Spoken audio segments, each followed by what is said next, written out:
Hi guys, welcome back to the Mina Does Art Stuff YouTube channel. My name is Mina and on this channel we do art stuff.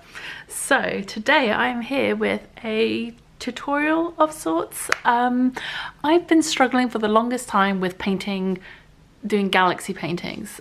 You know, everyone always says they're great beginner paintings for like watercolors. That's great, you can't really get them wrong, they all look amazing. That was not my experience. My experience was that they were always turning out looking pretty rubbish. Until recently, I finally, found a method that worked for me, and I'm really enjoying how these are turning out. These were actually some of the first ones that I did that actually turned out really well, that I'm really happy with.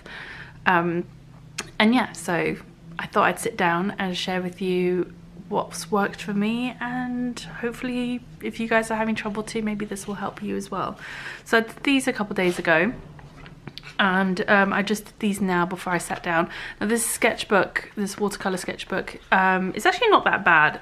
It's 300 GSM paper, so it's really thick. It's not very often that you find like 300 GSM paper in a watercolor sketchbook, and I got this from AliExpress. If I can find it, I will link it below. And I've actually just recently ordered a bigger size of this because I do enjoy painting in it. It's got some cotton content in it. I think it's advertised as being like 100% cotton. I don't think it is, but it definitely has some cotton in it. I did these a couple days ago. They didn't turn out too bad. I'm not 100% happy with the color choices though, so I did these really quickly just to try out a few other color combos. So this is very similar to this color combo, and then this one is basically this color combo, and then I wanted to try one out with this minty green, this emerald green from Sennelier color that I really like, to see how that works. I'm quite happy with that one. So just wanted to try out a few different palettes and to also show you how it looks on different papers. So this is a like a cellulose cotton blend sort of paper, and these two that I really like were on cotton paper, and the ones I'm going to show you now in this video are going to be on cotton paper as well, just because I think you get a much nicer result on cotton paper. If you can afford to use cotton paper, I would highly recommend it. The paper I actually used for these is Canson Moulin de Roy, which is a very affordable cotton paper. It's 100% cotton cold press paper, and that's what I used for these two. I've actually just finished a pad, so I don't have the packaging to show you, but I will leave a link to it for Amazon and Jackson's below. And the papers I'm going to be using today are, I have some of this Arteza watercolor paper, which again, this is 100% cotton. It's fairly affordable as far as 100% cotton papers go, but I got this when it was on sale, so it was like incredibly affordable. So I would recommend keeping an eye out for when Arteza stuff goes on sale. I'll link this below as well. I'll link everything below. And then other paper that I have, which I don't have in like a pad or anything because I just bought sheets of it, is Fabriano Artistico. So I have some of those in loose sheets, and I just cut them down. I've got two of those here. I've got the Arteza here. These have already just been pre-cut down to size and taped onto boards, and these are actually just the backing boards from the back of watercolor pads that I keep some of them and just use them to like tape other paintings to. And I have another cotton paper here, which I can't actually remember which one this is. I didn't label it. Again, it was a loose sheet that I had, so there's another one there as well. I don't think I'll be doing all of these today, but I've just prepped them all so they're all ready to go. And yeah, so like I said, these are just, it's nothing special, it's just the back boards from watercolor pads. They're not like super sturdy or anything. It's just something to tape it to so the paper doesn't warp too much when it's wet, because we're going to be using lots of water, and also then it's not stuck to my table, so I can just move them out the way, work on another painting while waiting for one to dry. So that's the paper that I'm going to be using, and like I said, I do recommend you use cotton paper if you can for this. By all means, like, practice on cellulose paper or cheaper paper, but if you want the nice results, I found anyway, for me, that I struggle to get the nice results with the cheaper papers. Another thing we're going to need are watercolors. I'm going to go over the different colors that I'm planning on using for the different paintings, but you kind of want some nice, really bright light colors for the centers of your galaxies, and then really dark, intense like blues and purples for the outsides to be like the space part. So I'm going to be using the emerald green from Sennelier, cobalt turquoise or cobalt teal. This one is a mission gold one, but I don't have it in this palette, so I just grabbed a couple of extra pans of stuff. Opera rose or opera pink. This is my Holbein 24 botanical set palette, which I set up recently. If the video for this isn't out yet, it will be out soon. I can't remember what order these videos are coming out in. I have some quinacridone magenta, which I don't have in this palette as well, so I've popped some of that in. There's 2 different types of that, and then I have another colour here which I may or may not use. So I'm going to use those along with things like the permanent violet, which is like a dioxazine purple, indigo and Payne's grey, and a bit of Prussian blue and maybe some of the other blues to create the dark colours for the backgrounds. And yeah, so those are the main colours that I'll be using. Be Holbein and a couple of other brands thrown in there. Then for the stars, you need some white. Now I like using the white gouache. This is the Winsor & Newton designer's gouache. Get that to focus so you can see it. And this one is the permanent white. You can also use, I've also used this, the Dr. P.H. Martin's bleed proof white ink as well. Both will work fine. I'll actually use both today just to show you how they differ. They're not really that different, to be honest. One is ink and one is gouache, so it doesn't really matter because we're using this as like a top layer, but the ink, I guess, is permanent once it's set, whereas the gouache could be reactivated with water later. But like I said, this is going to be a top layer, so it shouldn't be an issue. And I just have a little plate here for squeezing the gouache out onto, because I don't want it to mix with my other colours. Other than that, we have water, and as for brushes, I have a variety of options for today. I have 4 brushes. I may not use all of them, but I have this large Princeton Select oval mop brush. It's a 1-inch mop brush, so I'll be using this for wetting the background, just to get a lot of water down quickly and move it around. You don't necessarily need a mop brush for this, just whatever large brush you have will work. And then I have 3 different sizes of brushes. I have a silver black velvet in a size 10, Princeton snap brush in a size 6, and the Escoda Perla in a size 2. So you really kind of, you can almost like get rid of the size 6, but I sometimes like to go in with that size. But typically you just want like a medium sized brush. It's like anywhere from like a 6 to a 10 would be good. Why is the focusing not working? Okay, yeah, a medium sized brush, so anywhere from like a 6 to a 10, and then a smaller, thinner brush for details. So that's the size 2 here. So yeah, those are that's what I'm going to be using. One other thing you might want is like a hairdryer or a heat tool if you have one. I'm just using my hairdryer. I actually would recommend, if you are using a hairdryer, if you have a diffuser attachment, put that on, because that will like circulate the air a little bit and stop it blasting air directly onto your wet paint. Because if you just have the head of the hairdryer on there, it's going to blow the paint around, especially because we're going to be using lots of water and stuff. So I'd recommend using the diffuser attachment, because then that won't actually move the water around and you can still use it to dry your wet paint without disturbing the actual painting, which is kind of the goal.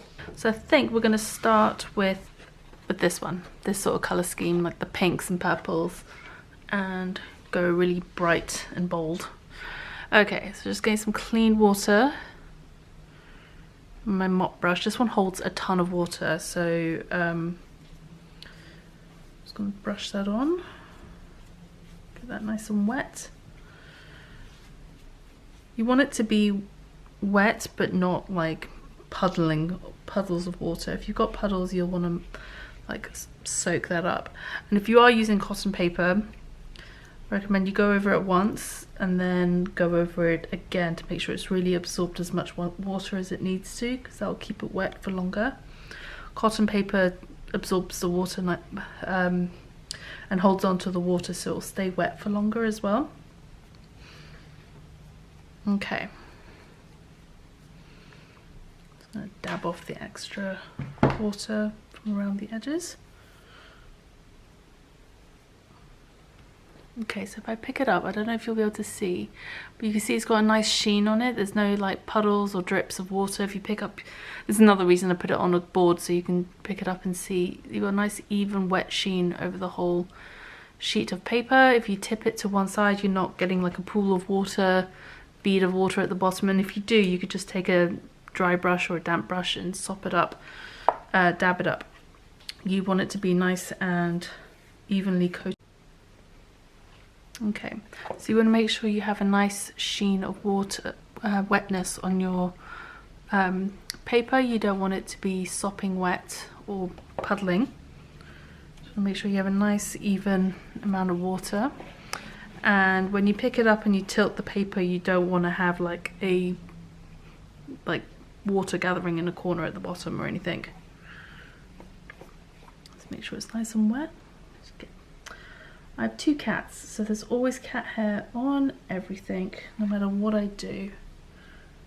Try and get that hair out. There we go. Always cat hair everywhere. Okay, so we're going to go in first with the Opera Pink. It's our brightest colour that we're going to use. And I'm going with like a 1-layer method for doing these. You can either do your galaxies in like a single layer of paint, or you can do it as multiple layers, and I've seen people do both. And I have a hard enough time getting these to look good as they are, so I'm just going to go with the single layer method for now. So you want nice bright, you just want to dab it around. You want to leave a little bit of white space in the middle. So that's our brightest colour, so that's Opera Pink by Holbein, sorry.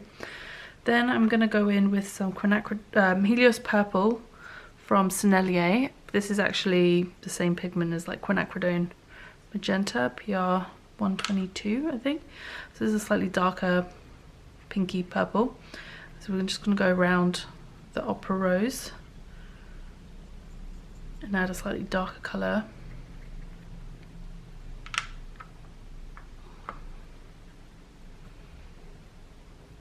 Let's just switch to the Quinacridone Magenta from Schminko because there's a bit more. I'm running low on the Helios Purple, so don't want to be faffing around with trying to get bits of paint out. And then rinsing off my brush and blending a little bit between the 2 colours. Don't have to worry too much about this, but they will naturally spread a little bit. Okay, looks a bit like a mess right now. Then we're going to come in with our darks. So I'm going to come in first with Permanent Violet from Holbein, and this is the same pigment as Dioxazine Purple in other brands. I'm kind of going around the outside where it's going to be the darkest areas first.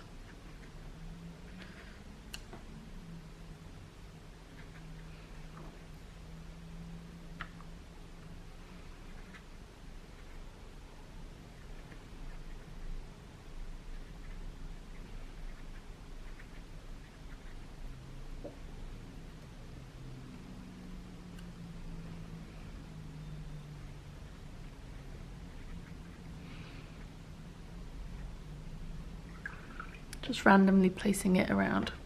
Then we're going to come in and I'm going to mix up some indigo and Prussian blue, nice dark inky blue.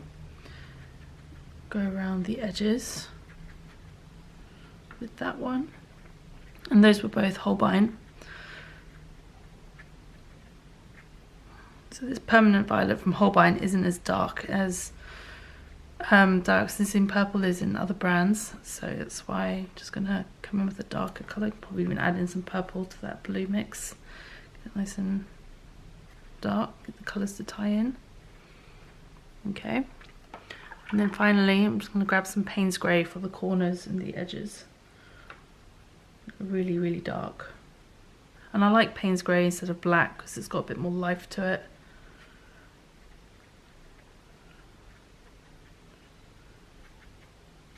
Okay. And then just rinse off your brush. And then with just a clean, I just sort of dabbed off the extra water. And then with just a clean brush, just sort of, again, blending those edges a little bit between the colours.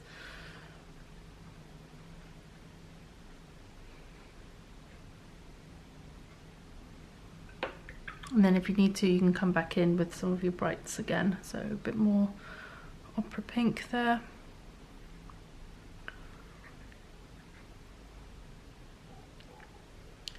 A bit more of that magenta.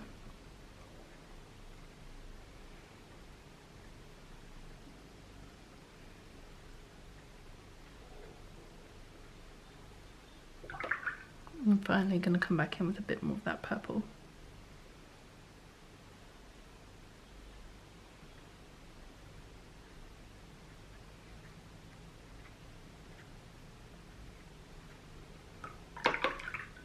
I didn't mean to actually put any purple in the middle here, so I'm just like wipe that up with a clean brush. Okay, so now what I'm going to do, I'm going to take a slightly smaller brush. This is my size 6, some clean water. I'm going to take some of my gouache. I have some of the gouache squeezed out onto a plate here, so I'm just going to take a little bit and dilute it down. Get nice and good consistency. And then I'm just going to come into this center section here and just dab in the gouache, and this will add a bit of a milky sort of consistency and texture to the center of our galaxy painting. And just when it dries, it will look really nice, and it really adds to the effect. I found this was the one step that really made a huge difference in my galaxy paintings. Really made a difference in how they looked. And I kind of just swirl a little bit around the edges as well, because it gives it that kind of galaxy look, like looks like an actual, like a Milky Way sort of galaxy. Okay, I just have this water here in this jar that I've been using to rinse off the gouache, so I'm not contaminating my other water with white paint. So I'm just going to rinse that off in there. Okay, we're going to leave this to dry for a little bit. We're not quite done with it yet. This is just the first sort of step. And while the paper is still wet, this is why cotton paper is great, because it stays wet for a long time. You can still go in and make any adjustments that you want to. Maybe you want to add in a bit more of a dark.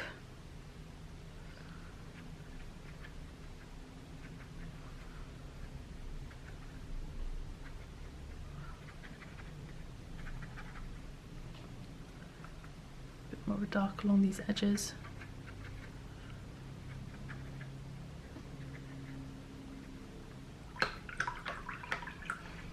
Okay, I'm going to dry this a little bit with the hairdryer, so I'll turn the volume down for this bit. I'm going to dry it a little bit so it's about part way dry, and then we're going to come back and do a couple of things. Okay, so it's still pretty wet. You can see it's still got quite a bit of shine on it, but it's starting to dry. So what I'm going to do now is I'm going to take my medium-sized brush and some clean water, and then make sure it's not dripping. You just want it to be a little bit wet, not dripping.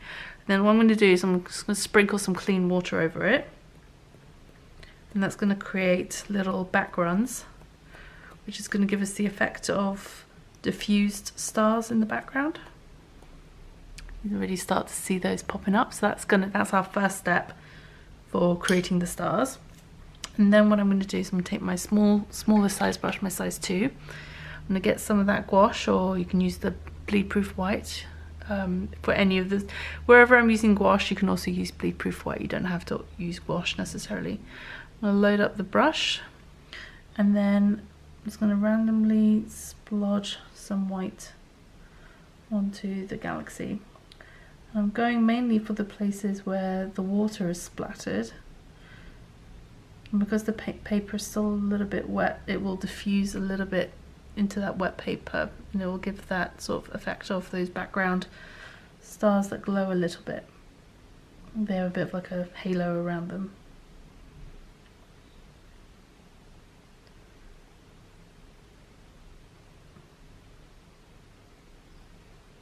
And the step is optional, you don't have to do this.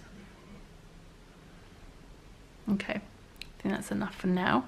So I'm going to leave this to dry the rest of the way naturally. and we will come back and finish it off. So now that my painting is dry, I'm going to zoom you guys in. Nice close-up view of this, and yeah, so it still looks a bit questionable as a galaxy, but I think once we add the star splatters, it's all going to come together and look a lot better, hopefully. Okay, so I'm going to grab my medium-sized brush again, size 6, and I'm going to load it up with some wet watered down gouache or ink, whichever you want to do. You don't want it to be too thick because you want to be able to splatter it. We also don't want to be like dripping off the brush either, because you don't want giant splodges of paint. So there we go. Just get it nice and loaded up. You can dab off any excess water around the ferrule, and then we're just gonna, I just use my finger and sort of tap to splatter it all over. You know, the size of the brush will affect how big your splatters are as well, so if you use bigger brushes you'll typically get some bigger splatters. Another option as well that you can do is you can just hold the brush and then tap it with something else.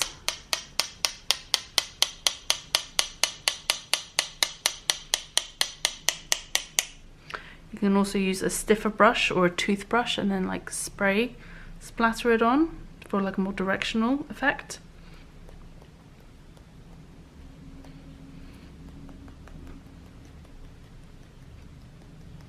You can also just use your finger. And there we go. I think that looks a lot more galaxy-esque than it did before we added the white. And then finally, another step that you could go and do is you can, oh, don't want to move it off the page, load up your smaller size brush again with some white, so the size 2. You can come in and you can make some bigger stars. So you can go in and go over some of them, make them a bit bigger, a bit more pronounced. If you wanted to do a constellation, you could add in a constellation. You could do whatever you want at this point. You can also do some like sparkling stars like these, so you just do a dot and then you spread it out to the four sides. You could do like a little sparkly star. Do one up here.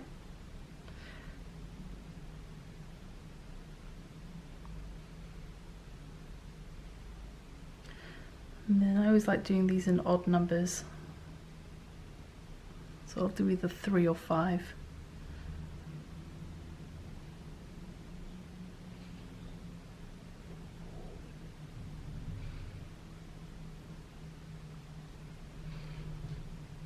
Yeah, I think maybe I'll do a couple more.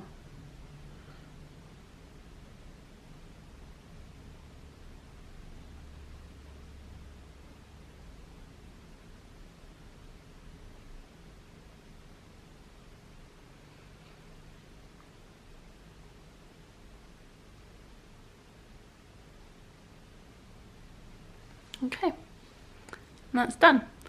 So I'm just going to set that aside to finish drying off.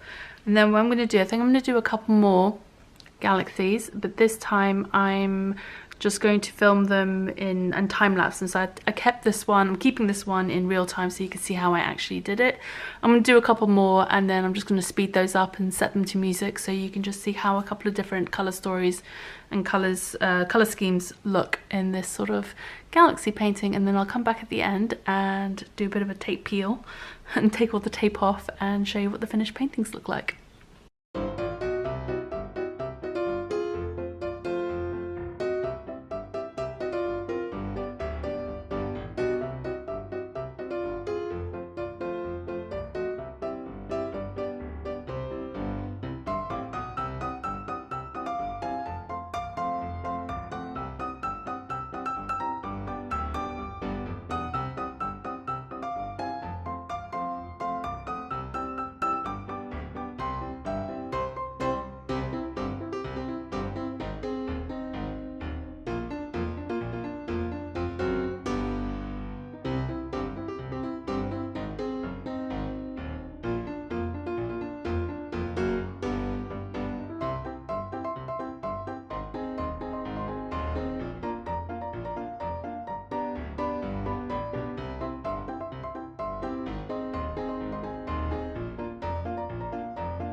here we are at the end now, just peeling the tape off the paintings, and it's always the most satisfying part when we get to the end and get the tape off. Yeah, I'm really happy with how most of these came out. The one that you're seeing now on the left, not super keen on how that one turned out, but I think that's more me than the painting in general. I think I just didn't apply it the way I wanted or had in mind.